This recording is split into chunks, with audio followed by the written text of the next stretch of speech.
Halo, selamat sore.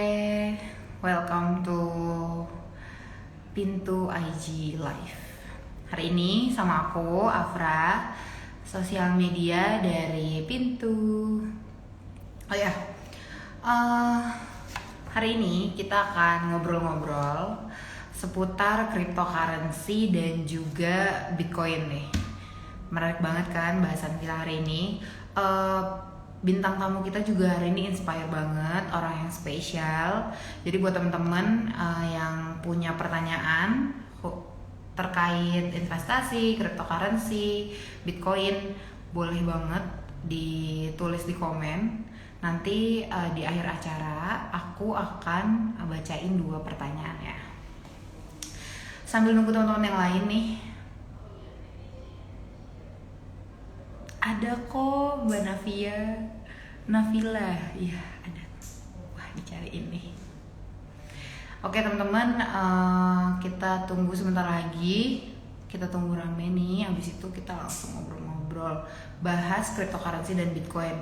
Buat teman-teman yang udah tahu tentang cryptocurrency ataupun baru, boleh banget join. Terus kalau misalnya ada pertanyaan, langsung aja tulis di kolom komen, oke?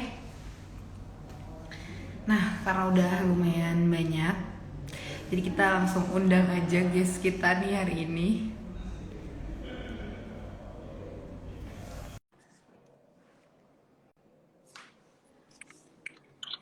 Halo, Hai, hello Dea. halo Afra. Apa kabar? Baik, baik. Iya, good, alhamdulillah. Setelah banyak pergulatan, akhirnya kita bisa ngobrol hari ini ya. Iya ya, maklum lah. Internet antar pulau ya seperti inilah. Nggak apa-apa, nggak apa-apa. Oh iya, tadi aku udah jelasin singkat ke teman-teman Pintu nih tentang kamu. Boleh dong sapa teman-teman Pintu? Oke, halo teman-teman semuanya. Selamat sore buat yang lagi puasa. Selamat ngabuburit. Semoga puasanya lancar ya. Afra juga puasa kan ya? Insya Allah. Ya, Jadi nggak kita bolong kan? temenin teman Pintu nih buat ngabuburit. Ngabuburit, betul. Perkenalkan, nama saya Dea, saya dari kelas Bitcoin. Jadi kita komunitas untuk belajar tentang kripto, tapi lebih fokus ke Bitcoin itu sendiri. Nah, jadi kemarin sempat kan Afra ngundang kelas Bitcoin, terutama saya buat sharing-sharing ke Ya, teman-teman sekalian.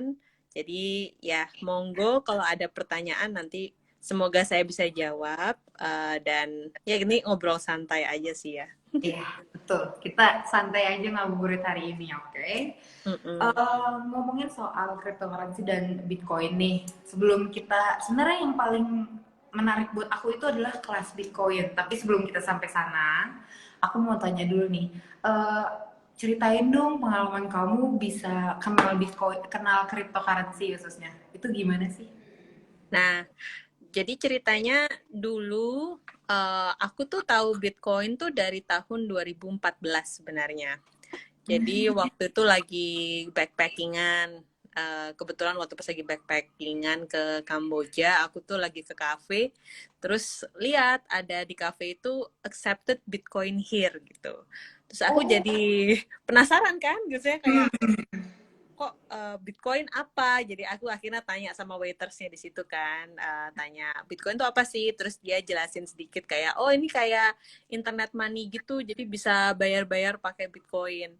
Nah, cuman waktu itu kayak, oh menarik, tapi nggak tahu gimana cara belinya, ya kan? Maksudnya, kalau Hmm. mungkin dulu kalau ada mesin ATM atau exchange yang bisa di langsung beli, mungkin aku Ah, langsung beli waktu itu, karena penasaran aja sih. iya, iya, Uh, iya.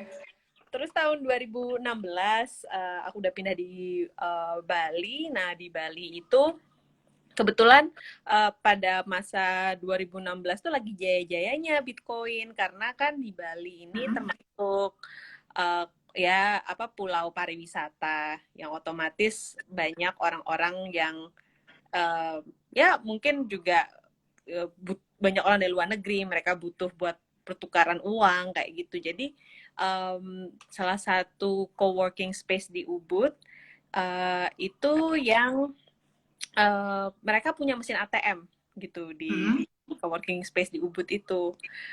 Jadi dan di situ pula ada yang ngajarin, jadi sempat ada yang menjelaskan apa itu Bitcoin dan kita bisa langsung beli Bitcoin lewat mesin ATM. Jadi ada kayak vending mesinnya gitu. Ya. Ya, menarik banget loh itu. Jadi dulu tuh kayak wah seru juga karena pertama aku cuma masukin 100.000 dan itu kan di 2016 2017 kan lagi bull run ya. Jadi pas bangun-bangun lo kok tiba-tiba udah jadi 200.000 gitu. Kayak masukin 100.000 kok udah naik naik yang keluar 200.000 ya.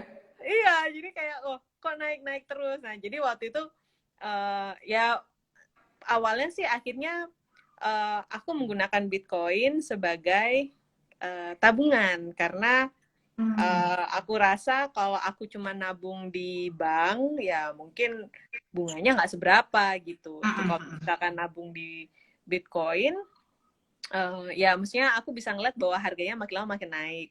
Terus kan sempat crash nih 2017 ya kan. Awalnya aku ngerasa kayak oh berarti Bitcoin ya udah kemarin tuh bubble-nya aja gitu sampai 20.000 gitu jadi sampai 3.000-an. Cuman tetap aja aku masih tetap nabung aja tuh di Bitcoin karena aku rasa lebih ya masih ada untungnya gitu lah. Kan dia naik turun ya jatuh 2018 sampai 2020 itu gitu. Nah tapi akhirnya pas tahun 2020 ini kan ya pandemi otomatis sebenarnya saya sendiri dulunya kerja di bagian pariwisata kan terdampak ya semua kegiatan pariwisata pasti industrinya kan terdampak. Jadi untungnya sih ada Bitcoin juga gitu. Jadi kayak dari tabungan yang kemarin tuh masih ya maksudnya masih bisa lah gitu buat masih lumayan lah ya buat passive income gitu ya. Iya, buat passive income gitu. Nah, dari situ banyak juga teman-teman yang akhirnya tanya-tanya soal Bitcoin gitu kan.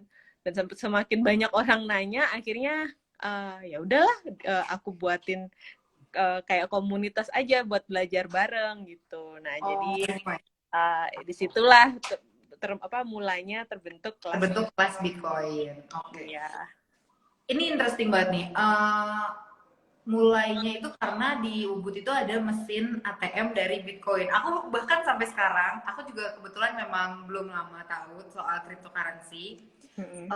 Ada mesin ATM. Nah itu waktu itu pertama kali untuk daftarnya kayak gimana sistemnya? Apakah kayak yang zaman sekarang nih di 2021 atau gimana tuh waktu itu?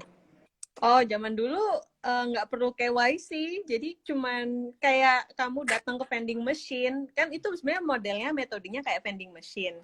Jadi kamu cuman gitu.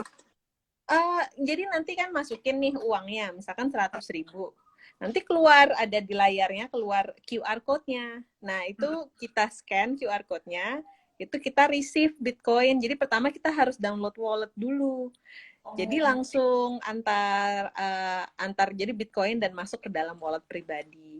Nah dulu itu kalau nggak salah yang mesin ATM-nya itu yang luarin Indodex. Cuman kayaknya abis itu setelah yang ada peraturan dari pemerintah tahun 2017 mesin ATM-nya tuh ditiadakan. Gitu. Katanya ada PPN-nya gitu lah. Ya? Baru satu tuh di Bali berarti waktu itu. Enggak, di Jakarta ada, di mana tuh Bali tuh ada 2 apa 3 gitu mesin ATM-nya ini. Cuman karena ada peraturan PPN atau gimana, saya juga nggak paham kenapa kok pada akhirnya mesin ATM ini kok diambil. Tapi itu dulu menarik sih karena dengan adanya mesin ATM itu bisa menambah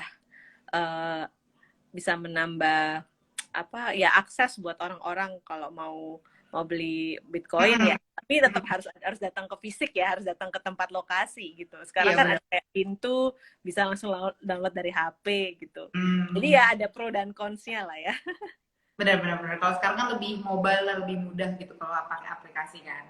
Iya. Oke. Lanjut ngomongin kelas Bitcoin. Dulu waktu bangun kelas Bitcoin gimana tuh? Maksudnya purpose-nya kan tadi pengen awalnya bikin komunitas. Nah itu bangun sendiri, terus prosesnya gimana sih, ceritain dong. prosesnya sih mulai dari teman-teman sendiri ya, Hmm. karena jadi ceritanya sih aku cuman sharing-sharing secara pribadi. Tapi karena sering sharing-sharing di Instagram dan ya Facebook dan sebagainya, banyak orang yang akhirnya mungkin dulu pernah dengar Bitcoin, terus sekarang akhirnya mulai mikir tentang Hmm. Bitcoin dan akhirnya mulai nanya gitu kan. Jadi awal-awal sih kita sering ngadain yang namanya uh, setiap minggu itu kayak ya ngobrol berbagai macam topik gitu. Jadi topik yang kita obrolin banyak dari masalah sejarah uang, dari ekonomi, terus juga dari teknologi blockchain itu sendiri sampai gimana sih Bitcoin itu dibuat gitu kan. Hmm. Terus ya sampai update-update terbaru. Jadi kita awalnya tiap minggu kita ngadain obrolan-obrolan itu. Sekarang sih kita dulunya pakai via Zoom. Nah, sekarang Hmm. kita ada Clubhouse. Jadi setiap hari Oh Selasa ya. kita ngobrol di Clubhouse gitu kan. Ya, so far sih kayak uh, intinya sih yang pengen yang saya visinya dari buat kelas Bitcoin itu buat memudahkan akses orang untuk memahami tentang ya Bitcoin dan cryptocurrency dan juga biar nggak salah arah gitu karena banyak Hmm. orang kan kalau misalkan baru masuk kripto nih Hmm. mereka pikirannya kayak oh pengennya langsung profit cuan terus abis itu Hmm. Benar, nanti benar.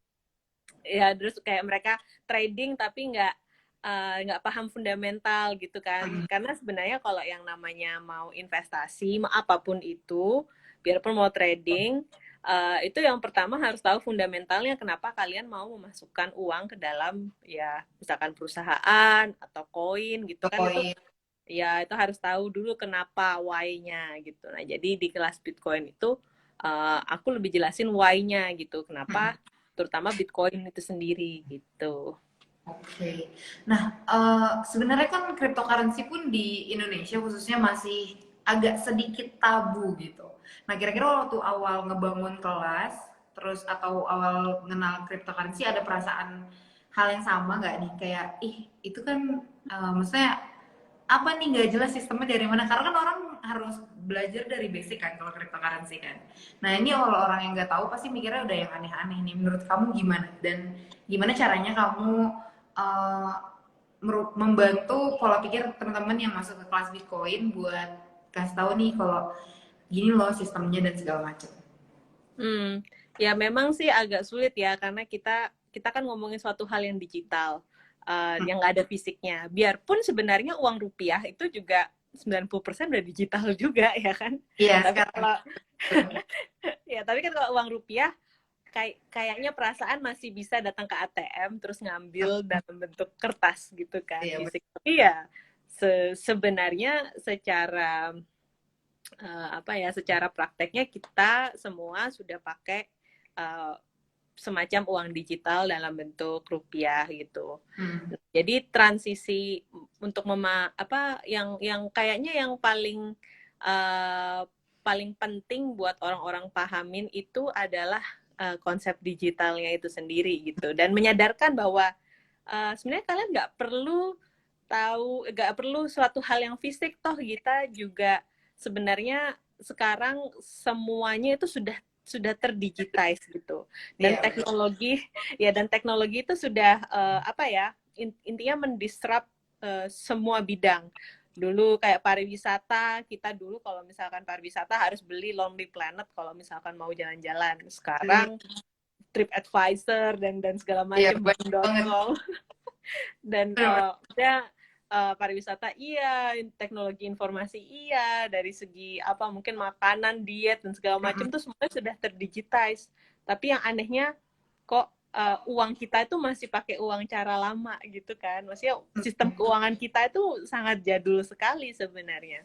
Nah, jadi um, ya mungkin mengajarkan itu dan juga membuat orang-orang itu paham tentang gimana sih sebenarnya proses uang itu dibentuk Jadi biar orang-orang tuh kalau mau belajar tentang cryptocurrency harus tahu dulu gitu apa sih uang itu gitu. Nah, jadi biasanya diskusinya banyak-banyak soal itu ya, soal keuangan dan ya banyak yang juga terbuka, maksudnya kayak wah mendapat pencerahan bahwa cryptocurrency ini adalah the future gitu karena dia adalah aset yang ibaratnya bisa bebas dari influence ya, maksudnya dia tidak berbau politik kayak gitu. Dan juga kan terdesentralisasi dan juga global, jadi ya maksudnya memang slowly apa ya pelan-pelan, tapi yang mungkin yang kayak agak sulit saat ini kalau yang namanya mengajarkan orang itu apa ya meluruskan Pandang mereka ya. pandangan negatif ya, pandangan-pandangan negatif. Benar-benar. Karena banyak kayak pemberitaan yang mana orang-orang mungkin jurnalisnya mungkin belum begitu paham tentang cryptocurrency atau mereka mendapatkan sumber dari berita-berita di luar yang memang tujuannya untuk mendiskreditkan cryptocurrency gitu kan. Kayak semisal Bitcoin dipakai untuk kegiatan terorisme. Tapi sebenarnya kegiatan terorisme paling banyak menggunakan US dollar kan. Iya. Atau tindakan kriminal sebenarnya paling banyak digunakan tuh US dollar. Jadi ya switching this mindset sih itu perlu ya perlu edukasi, perlu juga sharing dulu. Iya, perlu waktu.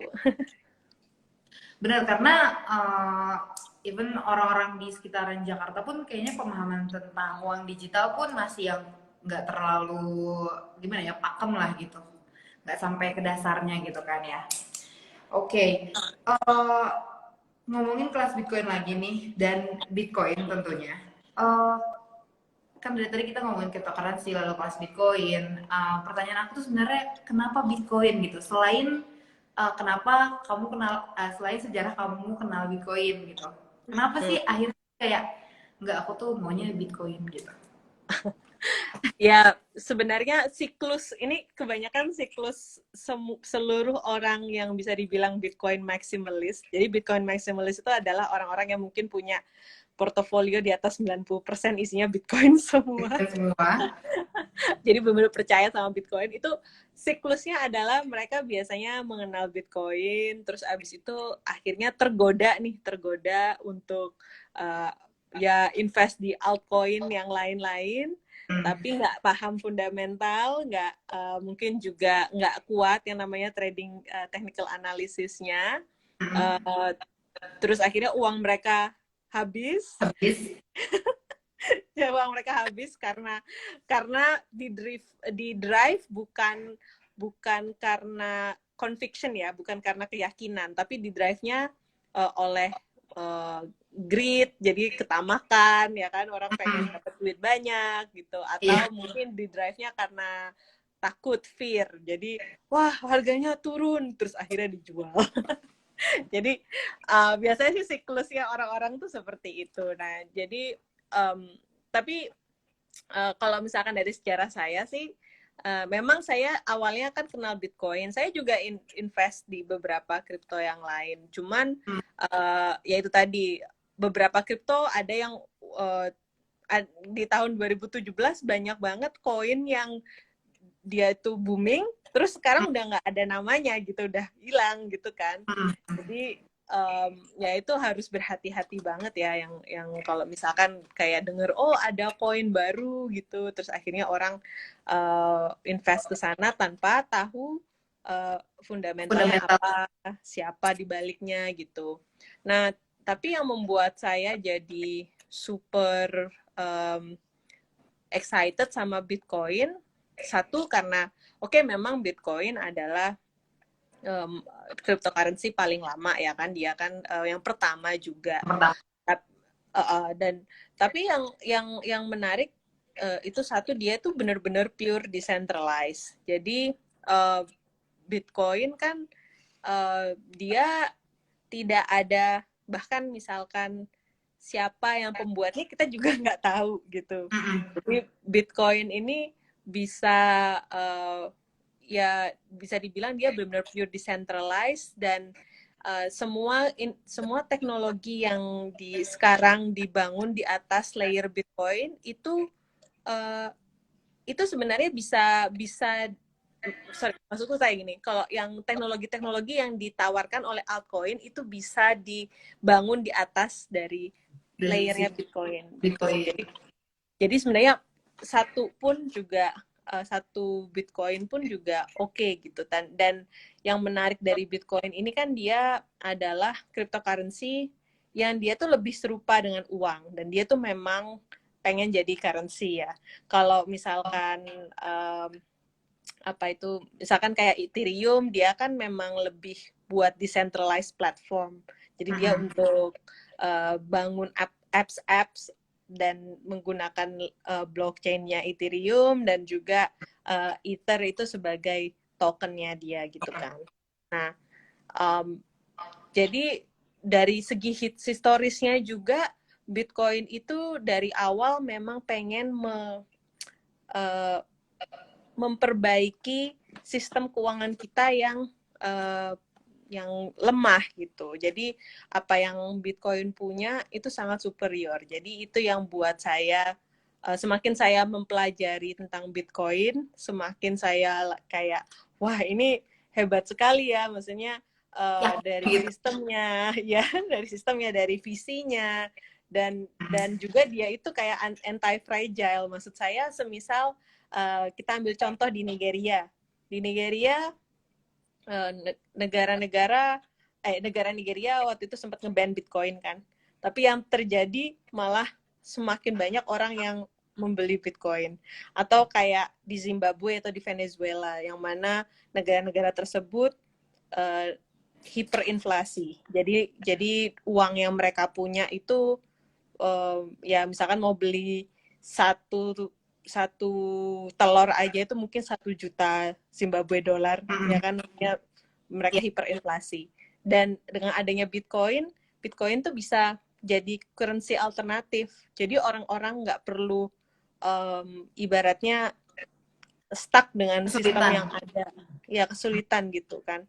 Atau kayak kita ambil contoh Myanmar, kayak kemarin di Myanmar ada kudeta militer, terus masyarakatnya nggak boleh ngambil uang gitu di mesin ATM, pokoknya semua rekening dibatasin cuma bisa ngambil 1,5 juta apa gitu, 1,5 juta rupiah. Kan kalau misalkan saya punya uang di bank nih, ya biarpun saya miliarder gitu kan, tapi kalau saya nggak bisa akses uang saya, ya itu kan sama aja Iya. nih ya. Benar-benar. Jadi Apa? jadi kayak cryptocurrency ini, terutama kayak Bitcoin, itu sangat menarik sih, karena dia membuka banyak opportunity ya buat orang-orang, terutama kalau misalkan kondisi negara tidak stabil gitu. Ya masih syukur, alhamdulillah kita di Indonesia masih stabil gitu kan, sistem politik, ekonominya. Tapi kita juga harus mempersiapkan emergensi, karena kita kan nggak pernah tahu. Orang-orang di Myanmar, orang-orang di Venezuela nggak ada yang tahu, karena Venezuela termasuk negara penghasil minyak tertinggi kan di Latin Amerika. Tiba-tiba dia hiperinflasi karena kebijakan yang salah. Jadi dia punya aset kayak cryptocurrency itu sangat membantu kita sih. Benar-benar. Ini kayaknya poin akan Bitcoin itu udah kuat banget gitu. Aku kira justru Bitcoin maksimalis itu benar-benar nggak punya koin-koin yang lain. Ternyata masih juga ya untuk mempelajari dan tetap invest di koin-koin lain, gitu ya. Oke. Tapi nih ngomongin soal Bitcoin lagi, sebenarnya tuh kalau misalnya di Pintu itu banyak juga sih yang nanyain soal Bitcoin, kayak bagus nggak sih Kak untuk investasi dan segala macam. Dan pertanyaanku adalah gimana sih cara baca yang tepat nih khususnya untuk Bitcoin fundamental dan teknikal tuh enaknya bacanya dari mana? Kalau untuk newcomers lah, new user dari cryptocurrency khususnya Bitcoin. Buat semua koin tuh biasanya mereka punya white paper. Jadi pertama-tama semua orang harus baca white papernya.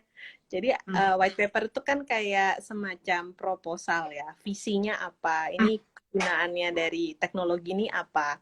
Nah, jadi Bitcoin kan dimulai dari sebenarnya ide dari Bitcoin itu di tahun 2008 dikeluarkan oleh seseorang atau ya siapapun itu bernama Satoshi Nakamoto. Dan di dalam Bitcoin white paper itu sebenarnya dijelaskan secara detail kayak kegunaannya untuk apa, gimana cara kerjanya. Dan memang agak teknikal, cuman kalau misalkan semakin dipelajarin itu semakin maksudnya lebih membuka kayak wawasan kita tentang teknologi ini gitu. Jadi pertama sih saran saya adalah baca yang namanya white paper itu gitu. Terus kalau untuk Bitcoin sih yang kedua, Bitcoin itu memang sebenarnya dia itu kayak store of value. Jadi dia itu sebuah komoditas atau collectible yang dia karena dia terbatas, jadi dia bisa menyimpan nilai harta kita untuk jangka waktu yang lama. Zaman kakek nenek kita kan yang opsi yang mereka punya adalah emas dan tanah ya kan.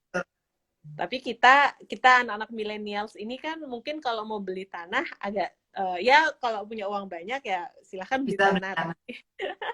Tapi kalau misalkan uangnya masih belum cukup ya ada Bitcoin gitu. Nah, jadi kalau misalkan teman-teman barusan awal apa namanya investasi di Bitcoin atau cryptocurrency yang lain, itu lebih baik dollar cost averaging aja. Maksudnya cari koin mana, misalkan di Bitcoin nih, kalau memang misalkan pengen simpen nilai atau nabung dalam bentuk Bitcoin, ya udah nabung rutin aja.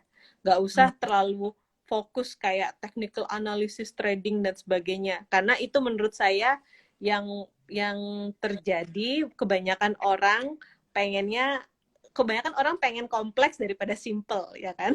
Nah, jadi mereka akhirnya wah pengen trading, tapi ya Bitcoin itu semua cryptocurrency, iya itu maksudnya bahkan orang yang mungkin sehari-hari jadi trader forex atau trader saham, Bitcoin ini another ball game gitu. Jadi harganya fluktuatif, naik turun kan, setiap menit dia naik turun, dan market Bitcoin buka 24 jam non-stop 365 hari, ya kan, nggak ada yang namanya downtime.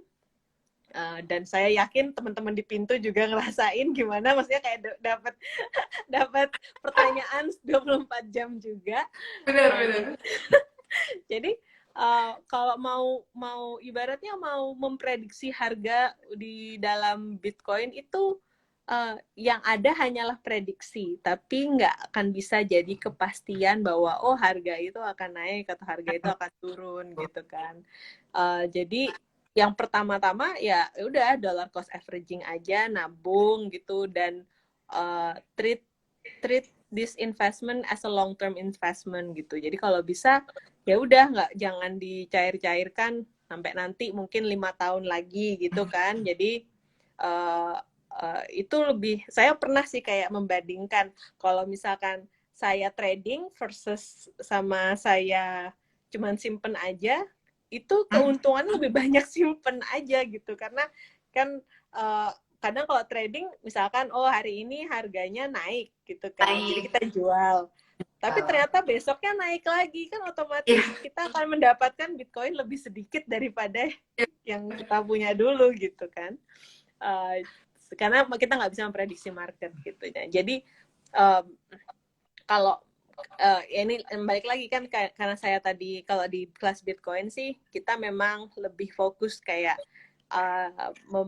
mengajarkan orang-orang untuk investasi dan menjadikan Bitcoin ini adalah sebagai emergency fund gitu. Jadi kalau misalkan ada apa-apa ya kan, orang punya aset gitu, kita punya aset, dan teman-teman juga harus tahu perbedaan antara beli Bitcoin dan punya Bitcoin gitu.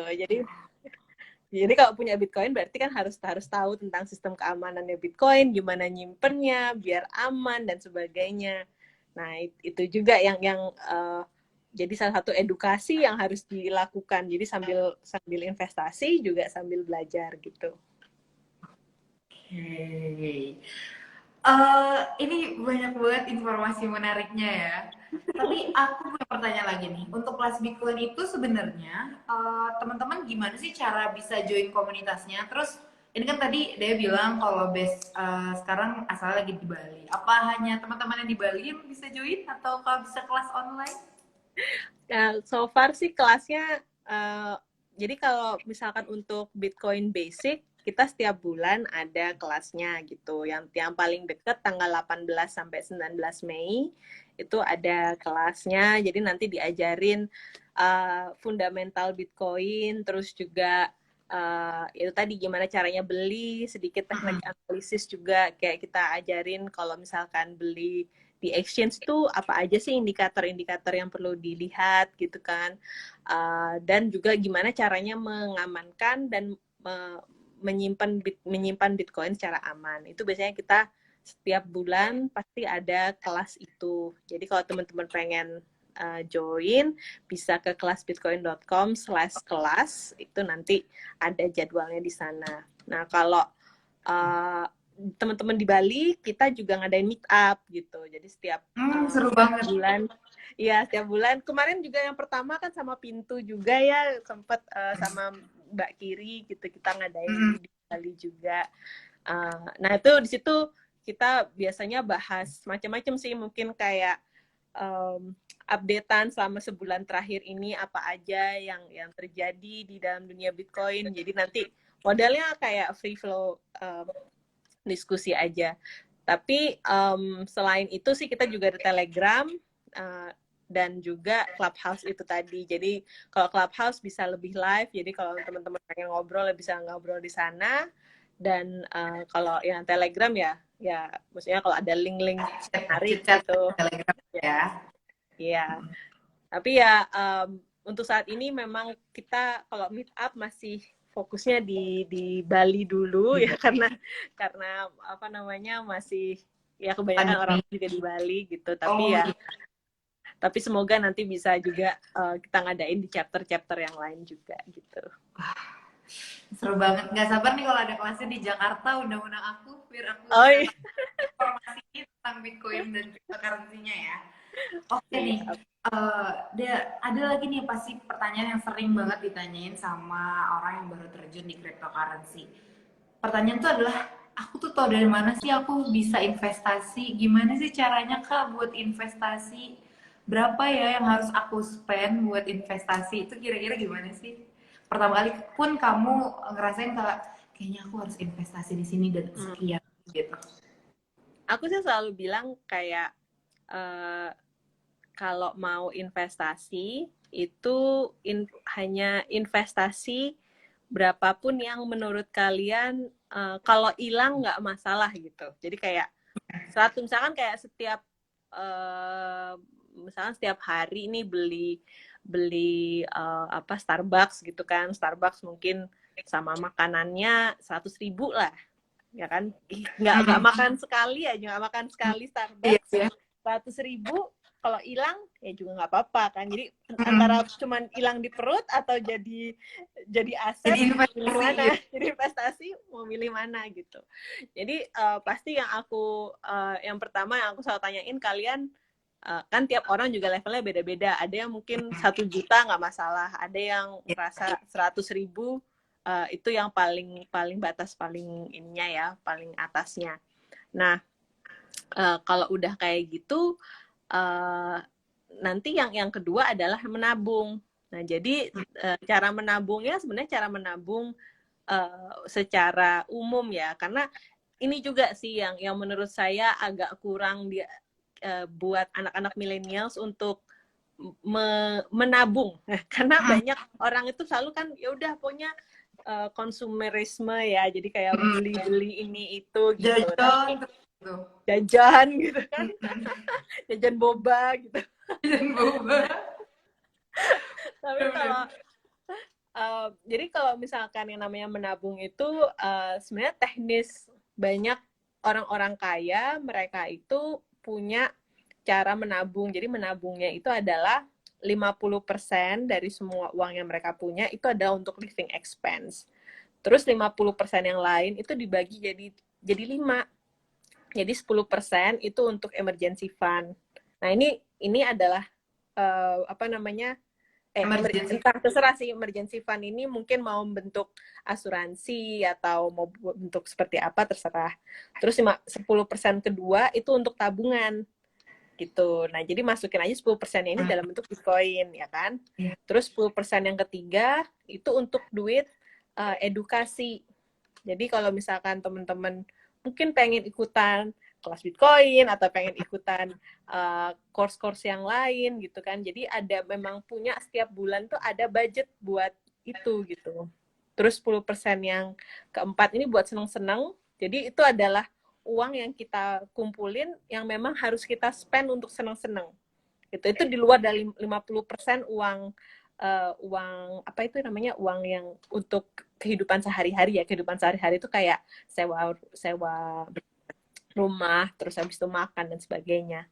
Nah, terus 10% yang terakhir itu untuk charity. Jadi mungkin mau buat zakat, mau buat ya apalah gitu, adain project charity, atau mungkin ada temen, biasanya mungkin ada temen yang suka ngutang gitu kan. Jadi cuman bisa ngasih 10% aja. Jangan kasih duit semuanya gitu. Gimana kalau Iya. ngutangnya bayar pakai cryptocurrency? Jadi Wah, itu lebih oke itu. pakai Bitcoin ya. Pakai Bitcoin ya. Ya, jadi paling itu sih. Jadi kalau setelah punya uang yang mereka bisa nyamannya di mana, terus kalau udah nanti mereka mulai nabung, nabungnya 10% dari uang yang mereka punya gitu. Kalau misalkan gajinya 5 juta nih, berarti kan 10% cuma 500.000 ya kan.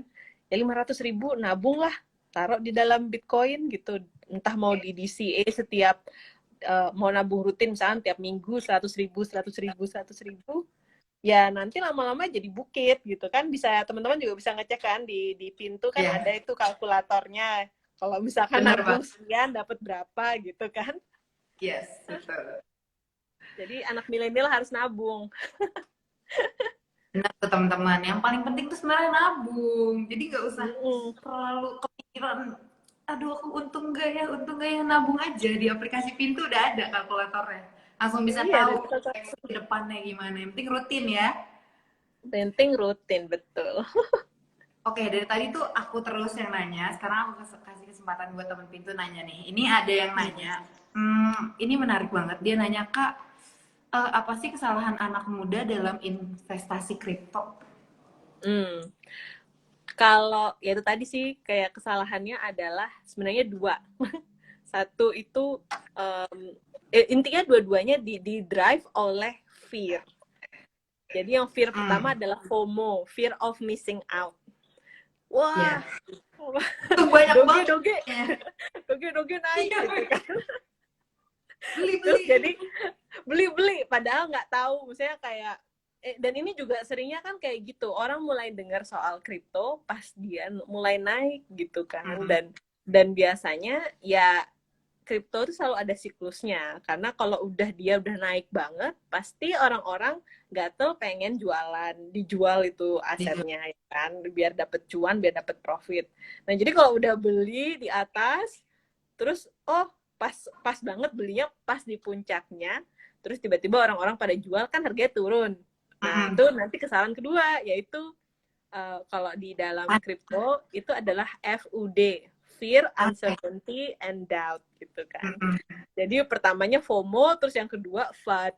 Jadi kayak aduh shit, harganya turun ya, padahal nanti naik lagi gitu kan. Terus Benar jual. nggak gitu ya? Iya kan, jadi kayak ketakutan gitu kan jadinya. Jadi ya intinya sih, kalau mau investasi apapun ya maksudnya uh, harus maksudnya jangan didasarkan oleh rasa takut gitu. Jangan rasa takut ketinggalan tren, atau takut takut kan nanti profitnya hilang gitu kan. Kalau udah kayak gitu ya biasanya kita akan mengambil keputusan yang salah gitu sih.